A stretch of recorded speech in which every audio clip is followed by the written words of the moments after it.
Sup guys, Crow here with another recorded battle. This one's with Yoga, or Yogurt, whatever you want to call him, from the Lucky Star Club, which I'm a part of, because we're awesome and we spam and other nonsense and madness. And he's like, hey, I'm battling, and I'm like, lol, let's have a battle. And this battle's like, lol. And then I heard the song, I was like, lol. So it all came together in a very lol piece. And I got too lazy to narrate and decided that the LOL song would be great. So here it is, the birds and the bee drills. So, my last girlfriend left me because she said I'm immature, so I wrote this song for her. So I got this girl in the sex in an arena, getting ready to put my pokey flute in between her. First I take it slow, bro, you know, play it tentacool. When I pollywag my weedle, oh how it makes it drool. I'm hard as a rock, and this girl seems hooked on onyx, cause she puts her meowth in my pidgey and takes it like a bong hit. Then she's starting to choke, which isn't very cool. I don't wanna risk the chance, see, of being tentacruel. With the greatest swiftness, I slide off her kabu top, and make her great paras come unleashed and drop. She's seeking to be drilled, while I'm hoping she's infertile, playing with those jiggly puffs, trying venom not to squirtle. Execute that foreplay, now I'm ready to Cubone, trying to finish quickly before her Mr. Mind gets home, but she stops before I can start the manky-panky and says, since I had to star you, you have to star me. So since she did me, I guess I have to ditto. I get down on my knees and pony to Pagetto. Give her a slow poke before I dive into that girl and attack her cloister with a full poly whirl. I lick a tongue her Lapras, tasting on that magic carpet, hoping she's not crabby, that'd be ghastly and would make my heart sick. Yes, the Persian rug was clip-hairy, but I didn't really mind, since I could ring the victory bell. I was getting some behind. Down there for so long, I come up coughing and wheezing. I got her seal of approval though, cause she's brow lifting and breathing. Want to gravel her, feeling so sane shrewd, and give her an elect a buzz with my Sphero too. I tell you her name, but don't think she's a horse. See, not too many get a rapidash. Tonight she's just ride horny, so I start riding like the Machamp.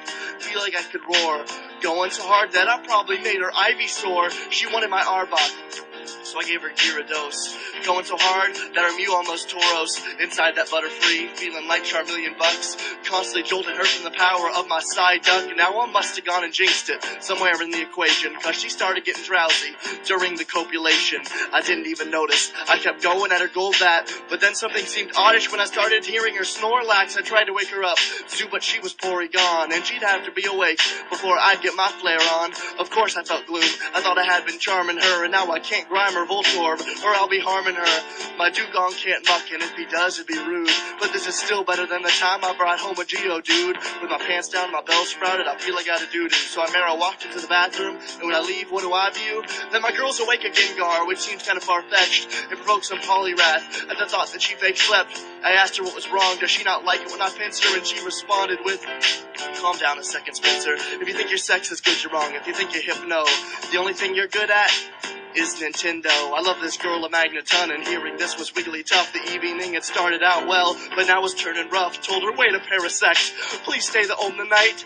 You're my Goldeen girl, and if you leave I Magnemite. Eradicate my life, cause you are my pharaoh. It's too early in the night to give me the Kabuto. And she says, way back when I first took a peek at you, I thought you were kinda cute, and that you might want my Mewtwo. I felt electrodes in the air when I saw you and you saw me, but that was before I knew that your Diglett was so drag-teeny. I didn't know the size of my Dodrio mattered. And my god, here I thought we were like two Caterpies in a Metapod. I hope the memories of me haunt her. I hope she never leaves her shelter.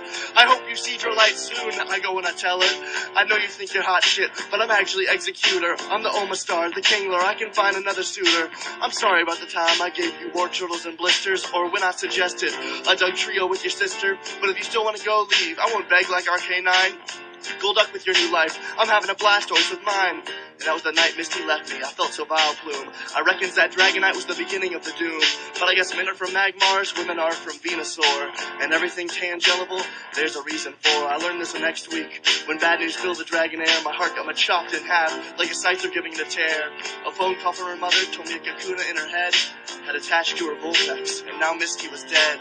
I thought it was a Klee fable that those things were Hitmonlethal. I'd heard 8 or 9 tales about Golem from different people, but I still couldn't believe it. I started weeping, belting out tears, cuts and slashes, vapory and knives in all of our years. It was like Raichuno, Zapdos, Moltres, and she's gone. And I can't abracadabra with some magic wand. No Alakazam when she reappears, I feel like a primate. They could have got the growths, but the Kangaskhan's came back too late. I Pidgeot to have known better, but the news was quite charged hard. My heart felt Bulbasaur was permanently scarred. She was my Nido queen, I should not have Nido ran. I wanted to be her Nido king, but I felt more like a Hitman Chan. If I hadn't Nido ran, would she still be with us? Or is my Poke love just too damn venomous? Inside, and I'm like the Arctic, you know that feeling. A gun rat-a-tat my heart, and I'm just waiting for the healing. But I don't regret getting hit with Cupid's Aerodactyl. Relationships are like Pokemon, you gotta catch them all.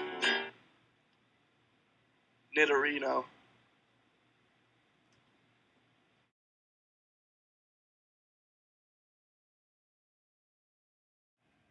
So that was a pretty great song, if you ask me. Because I couldn't do that. That was 151 Pokemon in a rap about love and sex and failing. Lots of failing. Which, you know, failing is about what's happened right here. See this Pedo Shark? It's gonna get a freaking crit, take out my vengeance, so I'm gonna lose. But, you know, Yoga's awesome, so I don't mind. And that song was awesome, so great game, Yoga. Lol. Rate, comment, sub. See you later, guys.